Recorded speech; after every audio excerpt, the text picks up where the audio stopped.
রাগ ও জেদ দুটো জিনিসই হচ্ছে আলাদা। যেমন ধরুন, রাগ করে যে কোনো সিদ্ধান্ত ভুল।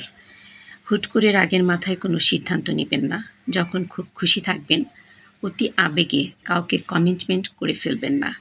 এই দুটোই নিজের জন্য ভীষণভাবে বিপদের পথ।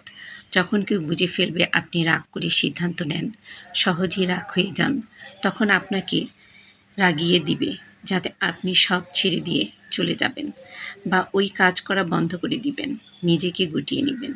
এই পয়েন্ট ধরে সে বারবার আপনাকে রাগাতে চেষ্টা করবে। রেগে গেলেন তো হেরে গেলেন। আমরা অনেক গল্প শুনে ফেলি, সেখানে সফলতার গল্প। কিন্তু রাগ করে কেউ কখনো সফল হয়নি, তবে জিদ করে সফল হয়েছে। নিজের মধ্যে জিদ তৈরি করুন।